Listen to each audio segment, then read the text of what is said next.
ദേഷ്യത്തിലുള്ള അവൻ്റെ നോട്ടം കണ്ടപ്പോൾ അവൾ ഒന്ന് പതറി, കണ്ണുകൾ നിറഞ്ഞു. ആദി, എന്നെ ഒന്നും പറയല്ലേ പ്ലീസ്. ചെയ്തതിനും ചെയ്യാത്തതിനും ഞാൻ ഒരുപാട് കേട്ടു. ഇനി വയ്യ, എന്നെ വെറുതെ വിട്ടുകൂടെ? കണ്ണുകൾ ഇറുക്കി അടച്ചിരിക്കുന്ന അവളെ കണ്ടപ്പോൾ അവന് പാവം തോന്നി. നിന്നെ വെറുതെ വിട്ടിട്ട് ഈ ആദി എങ്ങോട്ട് പോകാനാ? അതും പറഞ്ഞ് അവൻ അവളുടെ അടുത്തേക്ക് നീങ്ങി. എന്നെക്കൊണ്ട് പറ്റുന്നില്ല കൊച്ചേ, ഇങ്ങനെ കാണാതെയും മിണ്ടാതെയും. എന്നെ കാണുമ്പോൾ നീ ഇങ്ങനെ ഒഴിഞ്ഞു മാറുമ്പോൾ എനിക്ക് ചങ്കിൽ കത്തി കുത്തി ഇറക്കും പോലെയാ. എന്നെ ഇങ്ങനെ അവോയ്ഡ് ചെയ്യല്ലേ. എനിക്ക് നീ ഇല്ലാതെ പറ്റിയില്ലടി. പക്ഷേ അത് മനസ്സിലാക്കാൻ ഞാൻ ഇത്രയും വൈകി. എൻ്റെ തെറ്റാണ്. എൻ്റെ കൊച്ചിന് എന്നോട് ക്ഷമിച്ചുകൂടെ? അവൻ്റെ കണ്ണുകൾ നിറഞ്ഞൊഴുകാൻ തുടങ്ങി. ആലിസ് അവൻ്റെ അടുത്തേക്ക് ചെന്ന് കണ്ണുകൾ തുടച്ചു. അപ്പോഴേക്കും അവൻ അവളെ തന്നിലേക്ക് അടുപ്പിച്ചിരുന്നു. അവൻ്റെ കവിളുകളെ പൊതിഞ്ഞു പിടിച്ചിരുന്ന അവളുടെ കൈകൾ പതിയെ അയഞ്ഞ് അവൻ്റെ കഴുത്തിലൂടെ ചലിക്കാൻ തുടങ്ങി. അവൻ്റെ കൈകൾ പതിയെ അവളുടെ അരക്കെട്ടിൽ മുറുകി. കണ്ണുകൾ അവളുടെ ചുണ്ടുകളെ തിരയാൻ തുടങ്ങി. പതിയെ അവളെ കയ്യിൽ കോരിയെടുത്ത് സോഫയിൽ കിടത്തി. സൈഡിലായി അവനും. പതിയെ അവളെ നെഞ്ചിലേക്ക് വലിച്ചടുപ്പിച്ചു. കുറച്ചു നേരം രണ്ടുപേരും ഒന്നും മിണ്ടിയില്ല. പരിഭവവും പരാതിയും എല്ലാം കണ്ണീരായി പെയ്തൊഴിയുകയായിരുന്നു. ആദി, എണീറ്റേ, ആരെങ്കിലും വരും. ഒന്ന് വിട്ടേ, ഞാൻ പോട്ടെ. അടങ്ങിക്കിടക്കടി, ആരും വരില്ല, ഞാൻ രാഹുലിനോട് പറഞ്ഞിട്ടുണ്ട്, അവൻ പറഞ്ഞു. ഓ, അപ്പോൾ എല്ലാം പ്ലാൻഡ് ആയിരുന്നു അല്ലേ? അവൾ അവൻ്റെ മീശ പിടിച്ച് വലിച്ചു. കൊച്ചേ, ഞാൻ ഇന്ന് നിൻ്റെ ഫ്ലാറ്റിൽ വരട്ടെ? അവൻ ചോദിച്ചു. പെട്ടെന്നുള്ള അവൻ്റെ ചോദ്യം കേട്ട് അവൾ ഒന്ന് ഞെട്ടി. എന്തിന്? അവൾ ചോദിച്ചു. ഫുഡ് കഴിക്കാൻ. എത്ര ദിവസമായി കൊച്ചേ നീ ഉണ്ടാക്കിയത് വല്ലതും കഴിച്ചിട്ട്? പ്ലീസ്. ഓ, അതായിരുന്നോ? ഞാൻ ഓർത്തു. അവൾ പറഞ്ഞതും അവൻ അവളെ ഒന്ന് നോക്കി. എന്ത്? അവൻ ചോദിച്ചതും അവളുടെ മുഖം നാണം കൊണ്ട് ചുവന്നു. അച്ചടാ, പെണ്ണിൻ്റെ ഒരു മോഹം. നീ എന്നെ പീഡകനാക്കൂ?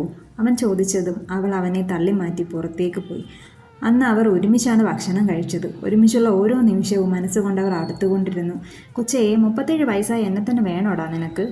നിനക്കാണെങ്കിൽ 23. അച്ഛനും മോളും ആണെന്നേ കാണുന്നവർ കരുതൂ. നാട്ടുകാരെന്ത് പറയും? ഞാൻ നിന്നെ പറ്റിച്ചെന്നേ അവർ പറയൂ. നാളെ നിനക്ക് എന്നെ വേണ്ടാന്ന് തോന്നിയാൽ, അല്ലെങ്കിൽ എന്നേക്കാൾ നല്ല ആരെയെങ്കിലും കിട്ടിയാൽ, അതുകൊണ്ട് നമുക്കിത് ഇവിടെ വെച്ച് നിർത്താം. ഇത് വർക്കാകുമെന്ന് എനിക്ക് തോന്നുന്നില്ല. അവൻ ഇടം കണ്ടിട്ട് അവളെ നോക്കിക്കൊണ്ട് പറഞ്ഞു. ശരിയാ ആദി, ഞാൻ അത്രയ്ക്ക് അങ്ങോട്ട് ആലോചിച്ചില്ല. ആദി പറഞ്ഞതിലും കാര്യമുണ്ട്. അതുകൊണ്ട് ഞാൻ വേറെ ആരെയെങ്കിലും നോക്കാം, അവൾ ചിരി ഒളിപ്പിച്ചുകൊണ്ട് പറഞ്ഞു. പറഞ്ഞു തീരും മുന്നേ അവൻ പിന്നിലൂടെ അവളെ കെട്ടിപ്പിടിച്ചു. പതിയെ കഴുത്തിൽ ചുംബിച്ചു. അവളുടെ കണ്ണുകൾ താനെ അടഞ്ഞു. അവൻ പതിയെ അവളെ തന്നിലേക്ക് തിരിച്ചു നിർത്തി. നിനക്കെന്നെ വേണ്ടേ? അവൻ ചോദിച്ചു. അവൾ പതിയെ മുഖമുയർത്തി അവനെ നോക്കി. കണ്ണുകൾ ചുവന്ന് കലങ്ങിയിട്ടുണ്ട്. വേണം, എന്നും ഇങ്ങനെ എൻ്റെ അടുത്ത് തന്നെ വേണം. അവൾ പറഞ്ഞു നിർത്തിയതും അവൻ അവളെ പൊക്കിയെടുത്ത് ടേബിളിലിരുത്തി. അവൻ്റെ വിരലുകൾ പതിയെ അവളുടെ ചുണ്ടുകളെ തഴുകി.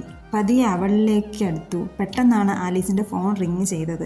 അവൾ അവനെ തള്ളി മാറ്റി ഫോൺ എടുത്തു. പറയ അരവിന്ദ്, എന്താ ഈ നേരത്ത്? ഇല്ല, ഞാൻ നേരത്തെ ഇറങ്ങിയെന്നേ ഉള്ളൂ, വേറെ കുഴപ്പമൊന്നുമില്ല. കോള് കട്ട് ചെയ്ത്. ആദിക്ക് ആ കോൾ അത്ര ഇഷ്ടപ്പെട്ടില്ലെങ്കിലും അവനൊന്നും പറഞ്ഞില്ല.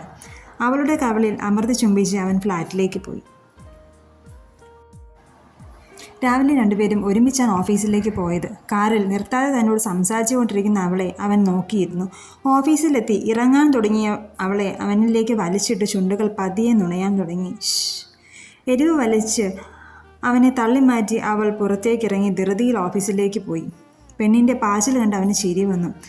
ആദി, കാറിന് പുറത്തിറങ്ങി അവനെ ആരോ പിന്നിൽ നിന്ന് വിളിച്ചു. പരിചയമുള്ള ശബ്ദം. അവൻ തിരിഞ്ഞു നോക്കി. അരവിന്ദ്. ആദി ഒന്ന് ഞെട്ടി. ആദി, ഇതിവിടെ വെച്ച് നിർത്തിക്കോ, അതാ നിനക്ക് നല്ലത്. അവൾ എൻ്റെ പെണ്ണാ. നീ കാണുന്നതിലൊക്കെ എത്രയോ മുന്നേ അവളെ ഞാൻ സ്നേഹിച്ചു തുടങ്ങിയതാ. ഞങ്ങളുടെ ഇടയിൽ നീ വേണ്ട. അവൻ ദേഷ്യം കൊണ്ട് വിറച്ചു.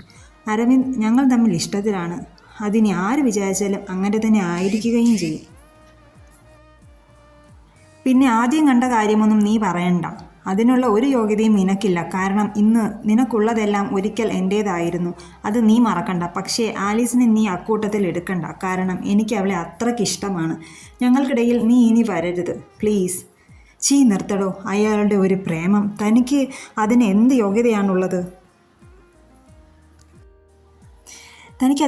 യോഗ്യതയാണുള്ളത്? ഒന്നുമല്ലെങ്കിലും സ്വന്തം പ്രായമെങ്കിലും ഓർത്തുകൂടി? മകളാവാൻ മാത്രം പ്രായമുള്ള കൊച്ചിനോട് അയാളുടെ ഒരു പ്രേമം. പറഞ്ഞു തീരുമുന്നേ അരവിന്ദിൻ്റെ കവിളിൽ ആദിയുടെ കൈ വീണു. കോളറിൽ കുത്തിപ്പിടിച്ച് ആദി അവനെ ഭിത്തിയോട് ചേർത്തു. ഇനി നിന്റെ വായിൽ നിന്ന് വീണാൽ ഈ ആദിത്യൻ ആരാണെന്ന് നീ അറിയും. പിന്നെ അവളെ ഞാൻ സ്നേഹിച്ചിട്ടുണ്ടെങ്കിൽ അവൾ എൻ്റേത് മാത്രമായിരിക്കും. അതല്ല, നിനക്കത് സഹിക്കാൻ പറ്റുന്നില്ലെങ്കിൽ നീ ഒന്ന് ശ്രമിച്ചു നോക്ക്. പക്ഷേ ഇപ്പോൾ കിട്ടിയത് മോൻ ഓർത്തു വെക്കണം. അപ്പോൾ ചേട്ടൻ പോട്ടെ, താമസിച്ചാലേ നിന്റെ ഏട്ടത്തി വിഷമിക്കും. അത്രയും പറഞ്ഞ് ആദി നടന്നു നീങ്ങി. ആദി, താൻ ഇതിന് കണക്ക് പറയും. അവളെ ഞാൻ സ്നേഹിച്ചിട്ടുണ്ടെങ്കിൽ അവൾ എന്നും എൻ്റേത് മാത്രമായിരിക്കും. അരവിന്ദ് മനസ്സിലോർത്തു. ആലീസും ആദിയും അന്ന് ലഞ്ച് പുറത്തുള്ള റെസ്റ്റോറൻറ്റിൽ നിന്ന് കഴിച്ചു.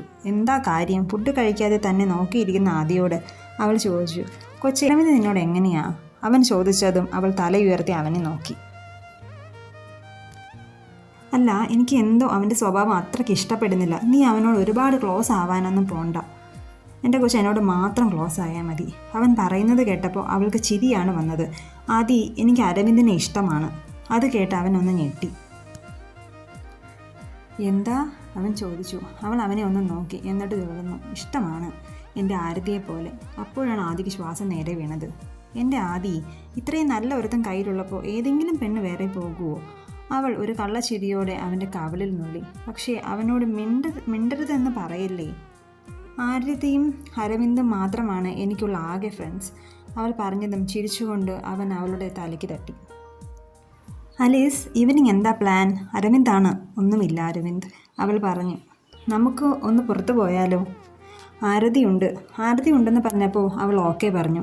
ആരതി ബിസി ആണെന്ന് അറിഞ്ഞുകൊണ്ട് തന്നെയാണ് അങ്ങനെ പറഞ്ഞത്. ഈവനിങ് ആരതിയെ കാണാതായപ്പോൾ അവൾ തിരക്കിയെങ്കിലും അവൻ എന്തൊക്കെയോ പറഞ്ഞൊപ്പിച്ചു. നേരെ പോയത് ബീച്ചിലേക്കാണ്.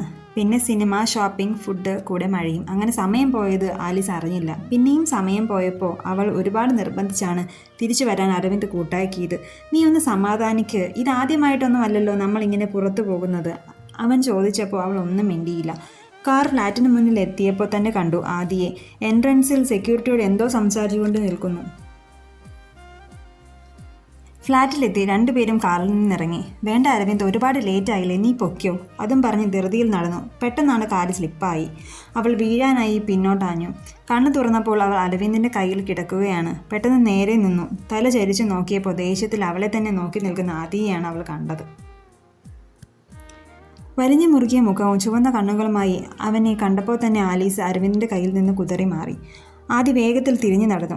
ആലീസിന് കാര്യം മനസ്സിലായതുകൊണ്ട് അവന് പുറകെ അവളും അകത്തേക്ക് പോയി. ആദിയുടെ ഫ്ലാറ്റിന് മുന്നിൽ എത്തിയപ്പോൾ അവൾ ഒന്ന് നിന്നു. അകത്ത് കയറാൻ എന്തോ ഒരു പേടി. അകത്ത് എന്തൊക്കെയോ താഴെ വീഴുന്ന ശബ്ദം. പിന്നൊന്നും ആലോചിക്കാതെ ഡോറ് തുറന്ന് അകത്ത് കയറി. സാധനങ്ങളെല്ലാം നിലത്ത് ചിതറിക്കിടക്കുന്നു. അവൾ പതിയെ അകത്ത് കയറി. അവനായി അവളുടെ കണ്ണുകൾ പരതി. ഒരു ഭ്രാന്തനെ പോലെ കയ്യിൽ കിട്ടുന്നതൊക്കെയും എറിഞ്ഞുടയ്ക്കുകയാണ്. അവൾക്കെന്തോ അവനെ അങ്ങനെ കണ്ട്